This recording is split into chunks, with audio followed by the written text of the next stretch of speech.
ఇప్పటికే తెలంగాణ జాగృతి అధ్యక్షురాలు కవిత మాట్లాడుతున్నారు. లైవ్ చూద్దాం. వాళ్ళనే మోస్తాం అయినా మళ్ళీ వాళ్ళని ముందుకు తీసుకెళ్తామని అనుకుంటే పార్టీ ఎట్లా ముందటికి పోతుంది? ఒక బిడ్డగా నిజంగా నేను బాధపడతా ఉన్నాను. ఇవాళ 5 సంవత్సరాలు ఇరిగేషన్ మంత్రిగా చేసినటువంటి హరీష్ రావు గారిది మేజర్ పాత్ర లేదా దీంట్లో? అందుకే కదా కేసీఆర్ గారు వారిని సెకండ్ టర్మ్లో తప్పించిండ్రు. ఈ మొత్తం కాళేశ్వరం ఎపిసోడ్లో కేసీఆర్ గారికి మరక అంటిందంటే 2-3 వ్యక్తులు కారణం. మాజీ రాజ్యసభ సభ్యుడు ఒకలైతే, హరీష్ రావు గారు ఒకలైతే, మేఘా కృష్ణారెడ్డి గారు ఇంకోడు, మేఘానో బోగానో ఏదో. ఈ పెద్ద పెద్ద కాంట్రాక్టర్లు అందరితో కుమ్మక్కై కేసీఆర్ గారు ప్రజల కోసం ఆలోచన చేస్తే, నీళ్ల కోసం ఆలోచన చేస్తే, వీళ్ళు సొంత వనరుల కోసం, డెవలప్మెంట్ కోసం, ఆస్తులు పెంచుకోవడం కోసం ఆలోచన చేసి ఇవాళ మీ వల్ల రేవంత్ రెడ్డి లాంటి వ్యక్తి, తెలంగాణ ఉద్యమానికి సంబంధం లేని వ్యక్తి, కేసీఆర్ గారి కాలి గోటికి సరిపోని వ్యక్తి, ఆయన నిలబడి కేసీఆర్ గారిని చెయ్యెత్తి చూపించి కేసీఆర్ గారి మీద సిబిఐ ఇవాళ నేను వేస్తా అని చెప్తున్నాడంటే కారణం ఎవరు దీనికి? నేను భరించిన, ఇదే హరీష్ రావు గారు, ఇదే సంతోష్ రావు గారు అనేక కుట్రలు చేసినా కూడా భరించిన. నా మీద ఓపెన్గా మీడియా మిత్రులందరితో రకరకాల మాటలు చెప్తే కూడా నేను భరించిన. నా పర్సనల్ అటాక్కి నేను ఎప్పుడు కూడా వాళ్ళను ఇంతవరకు పేరు పెట్టి పిలవలేదు, మాట్లాడలేదు. ఫస్ట్ టైం చెప్తున్నా. నేను ఎందుకోసం చెప్తున్నా? కేసీఆర్ గారికి ఈ వయసులో సిబిఐ ఎంక్వైరీ ఏందండి? ఎందుకోసం ఆ కర్మ పట్టింది? ఎందుకు భరించాలి? ఇటువంటి వాళ్ళని చూస్తూ ఎందుకోసం ప్రొటెక్ట్ చేసుకోవాలి? బీఆర్ఎస్ పార్టీ తమ్ముల కోపం రావచ్చు, కానీ వాస్తవాలు చేదుగున్నా అప్పుడప్పుడు మాట్లాడుకుంటేనే, మందు తీసుకుంటేనే ఆరోగ్యం మంచిగా అవుతుంది. ఇట్లా చెప్పుకుంటూ పోతే చాలా చాలా అంశాలు ఉన్నాయి.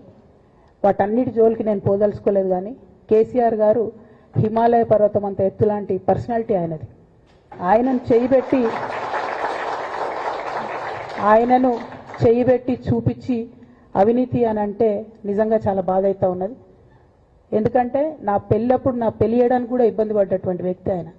రాజకీయాలలో 40-50 ఏళ్ళు ఉంటే కూడా ఆస్తులు సంపాదించుకోలే కేసీఆర్ గారు. అనేక మంది వాళ్ళు మాట్లాడుతుంటారు, చాలా మాటలు మాట్లాడుతుంటారు, కానీ నాకు తెలుసు, నేను దగ్గరుండి ఆర్థిక పరిస్థితి చూసిన కాబట్టి ఎన్నడూ ఆయనకు ఆశ లేదు.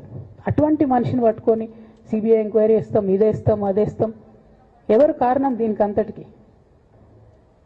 ఈ చేతగాని కాంగ్రెస్ ప్రభుత్వం మీ ఏసీబీ వాళ్ళు పోయి కాళేశ్వరంలో పనిచేసిన 3 ఇంజనీర్లను పట్టుకుంటే ఒక్కొక్క ఇంజనీర్ దగ్గర 100 కోట్ల ఆస్తులు వెళ్తే మీకు ఎందుకు ఎంక్వైరీ చేసే దమ్ము లేదు? వాళ్ళు వెనకాల ఎవరు ఉన్నారో ఎందుకు ఎంక్వైరీ చేస్తలేరు? ఖచ్చితంగా నేను ఇవాళ చెప్తా ఉన్నా, హరీష్ రావు గారు వెనక, సంతోష్ రావు గారు వెనక రేవంత్ రెడ్డి గారు ఉన్నారు. వాళ్ళని ఖచ్చితంగా కాపాడతారు. అన్ని విషయాలను వాళ్ళని ఏమనరు, వాళ్ళ గురించి ఏం మాట్లాడరు. బాణం ఎంతసేపు కేసీఆర్ గారి మీద ఉంటుంది. కేసీఆర్ గారిని మాట్లాడాలి, కేసీఆర్ గారిని బదనాం చేయాలి. కానీ దగ్గరుండి ఈ అవినీతి అనకొండలు బీఆర్ఎస్ పార్టీని ఏదైతే డిస్టర్బ్ చేసిండ్రో వాళ్ళని మాత్రం ఏమనరు. ఈ ఇంటర్నల్ అండర్స్టాండింగ్ అనేది ఎక్స్పోజ్ కావాలి. రేపటి నుంచి నేను ఛాలెంజ్ చేసి చెప్తున్నా కదా, రేపటి నుంచి ఏం మాట్లాడతారు తెలుసా? ఈ మొత్తం బ్యాచ్లన్నిటికీ సోషల్ మీడియా బ్యాచ్లు ఉన్నాయి. వీళ్ళందరికీ బాగా చాలా చాలా బ్యాచ్లు ఉన్నాయి. వాళ్ళంతా రేపటి నుంచి ఏమంటారు? నన్ను ఒకళ్ళు బీజేపీ ఆపరేట్ చేస్తుంది అంటారు, ఒకళ్ళు కాంగ్రెస్ ఆపరేట్ చేస్తుంది అంటారు, ఒకళ్ళు రేవంత్ రెడ్డి చెప్తే మాట్లాడుతుంది అంటారు, ఇంకోళ్ళు బండి సంజయ్ చెప్తే మాట్లాడుతుంది అంటారు. ఖబర్దార్ బిడ్డ, నేను ఎవరు చెప్తే ఆడేటటువంటి తోలుబొమ్మని కాదు. నాది నాది నాది నాది కేసీఆర్ బ్లడ్, నా తెలంగాణ బ్లడ్. ఇండిపెండెంట్గా నేను అనుకున్న విషయాన్ని చెప్తున్నాను. దానికి పొలిటికల్గా ఇబ్బంది అయినా, కష్టమైనా, నష్టమైనా నేనే భరిస్తా. కానీ దేవుళ్ళ లాంటి మా నాన్నను ఇవాళ సిబిఐ ఎంక్వైరీ చేసిండ్రంటే కడుపు రగులుకపోతా ఉంది ఒక బిడ్డగా. అందుకే చెప్తున్నా, ఇన్ని రోజులు చెప్పలే. ఆ మధ్యలో పోయినసారి నా కొడుకు గ్రాడ్యుయేట్ అయినప్పుడు వచ్చినప్పుడు నేను మా నాన్నకు రాసుకున్న లెటర్ లీక్ చేస్తే కూడా ఆ 70, 80, 90 రోజుల నాకు నరకం చూపిస్తున్నారు. ప్రతిరోజు సోషల్ మీడియాలో ఇష్టం వచ్చినట్టు రాపిస్తున్నారు. ఎప్పుడు వీళ్ళ పేర్లు తీసుకోలే, ఇష్టం వచ్చినట్టు ప్రెస్ వాళ్ళకు మాట్లాడుతూ చాలా విషయాలు చెప్తున్నారు. ఎప్పుడు వాళ్ళ పేర్లు తీసుకోలే. ఇలా తీసుకుంటున్నా, ఎందుకంటే విషయం నాది కాదు. ఇది తెలంగాణ పరువు ప్రతిష్టకు సంబంధించిన విషయం. ఇలా దేశంలో ఏ మూలకు పోయినా, ఎక్కడికి పోయినా కేసీఆర్ అంటే ఒక మహానాయకుడు, త్యాగం చేసిన నాయకుడు అని చెప్పి మాట్లాడతారు.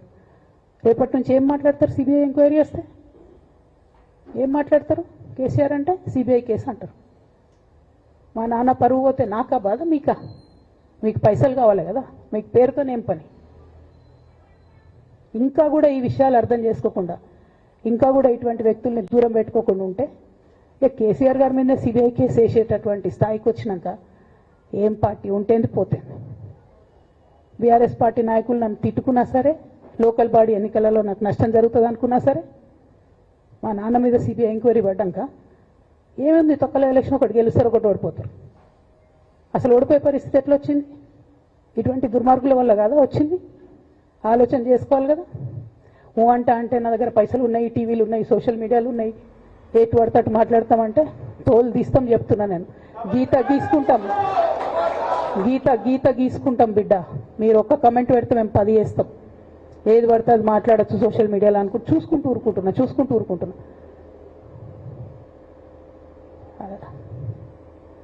పెద్ద సార్ దగ్గరకు వచ్చినాక ఇక కాంప్రమైజ్ అయ్యేది ఏం లేదు. ఘోష్ కమిషన్ వేసిన రోజే నేను చెప్పిన, ఎందుకు రియాక్ట్ కాలేదు పార్టీ అని అడిగిన ఆ రోజునే.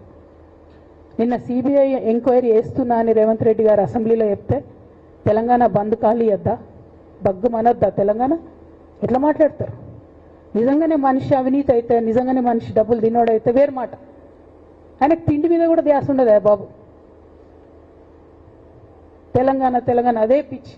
అట్లాంటి మనిషిని పట్టుకొని ఇవాళ ఏది పడితే అది మాట్లాడితే కూడా రియాక్ట్ కాకపోవడం చాలా దారుణం, చాలా దారుణం.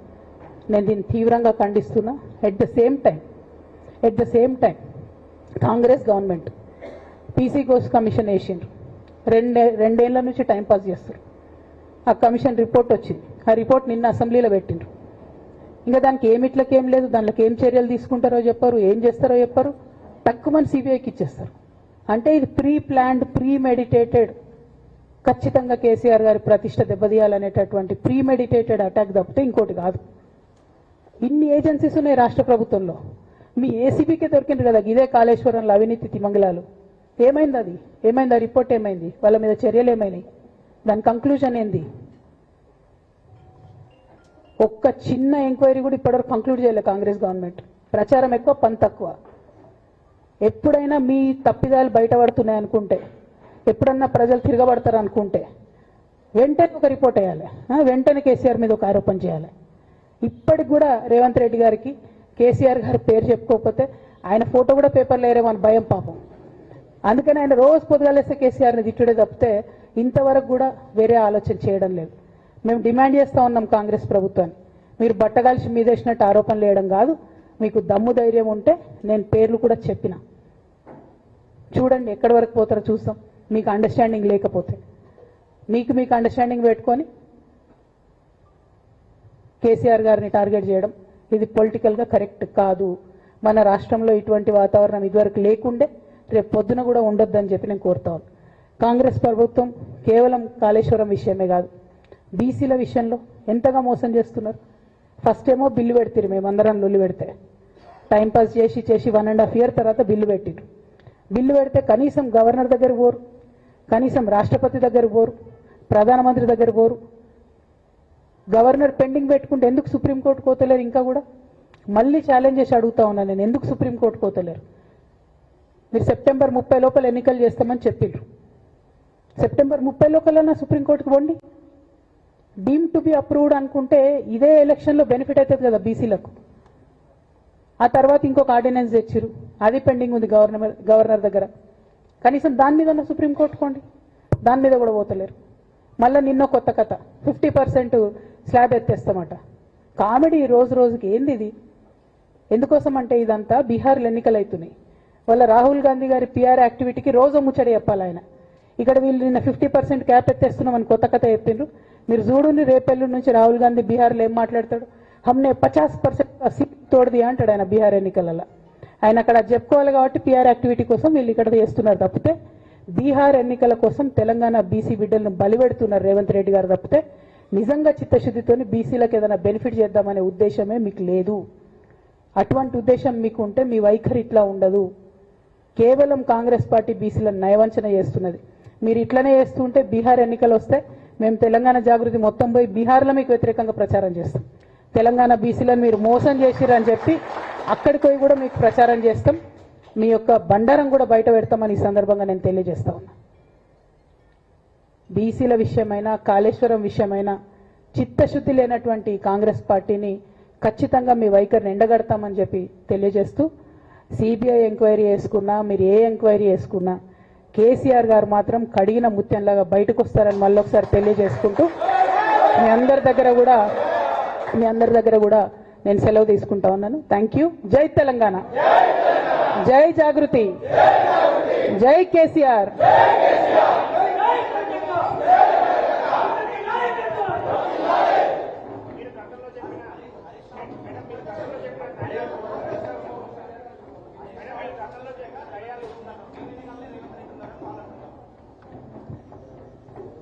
జై తెలంగాణ. Thank you.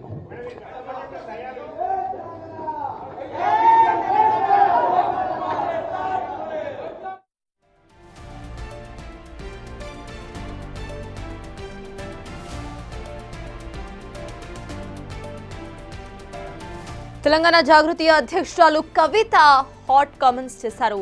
బీఆర్ఎస్ పార్టీకి సంబంధించి కొన్ని కీలక కామెంట్స్ చేశారు. ఆవిడ ఇటు హరీష్ రావుకు వ్యతిరేకంగా కూడా ఆమె కామెంట్ చేశారు. హరీష్ రావుకి సంబంధించి ఆమె ఫైర్ అయ్యారు. హరీష్ రావు, సంతోష్ రావు, మేఘా కృష్ణారెడ్డిల వల్లే ఇదంతా కూడా జరుగుతుంది అంటూ కూడా ఆవిడ కామెంట్ చేశారు. అయితే కేసీఆర్ కు సంబంధించి కావాలనే కుట్ర చేస్తున్నారంటూ కూడా కామెంట్ చేశారు కవిత. అనుక్షణం కేసీఆర్ గారి పరిపాలన బాగాలేదని చెప్పడం తప్పితే మరి వాళ్ళు ప్రజలకు ఏం చేస్తున్నారని మాత్రం ఇప్పటికి కూడా చెప్పడం లేదు. అన్ని రకాలుగా ప్రజల్ని ఫెయిల్ చేసి నిన్న మొన్న వరదలు వస్తే కూడా కనీసం ప్రభుత్వం ఆదుకోలేనటువంటి దయనీయమైనటువంటి పరిస్థితిలో ఉన్నది. అంతేకాదు మేమందరం ఎంపీలుగా పనిచేసినటువంటి అనుభవం ఉంది. కేసీఆర్ గారు అయితే యూరియా కోసం మమ్మల్ని 6 నెలల ముందు నుండి చేజ్ చేసేవాళ్ళు. మీరందరూ వెళ్ళండి, తీసుకురండి, మంత్రుల్ని కలవండి, యూరియా ముందే తెచ్చుకుందాం, స్టాక్ పెట్టుకుందాం అని చెప్పి. అంటే ఒక పద్ధతి, ఒక ఆలోచన, ప్రజల పట్ల కన్సర్న్ ఉన్న ప్రభుత్వాలు ఎట్లా నడుస్తాయో ఒక తార్కాణంగా పనిచేసి చూపించినటువంటి కేసీఆర్ గారు ఒక పక్కన ఉంటే, ఇవాళ కాంగ్రెస్ పార్టీ లిటరల్గా కంప్లీట్గా ప్రజలను సేవ చేయడంలో, ప్రజలకు సేవ చేయడంలో ఫెయిల్ అయినటువంటి పార్టీగా కనిపిస్తున్నటువంటి సందర్భం. మరి అటువంటి పార్టీ ఎందుకోసం వస్తుంది? కేసీఆర్ గారికి అవినీతి మరక ఎవరి వల్ల అంటింది? అలా అది ఆలోచన చేసుకోవాలి కదా మనం కూడా.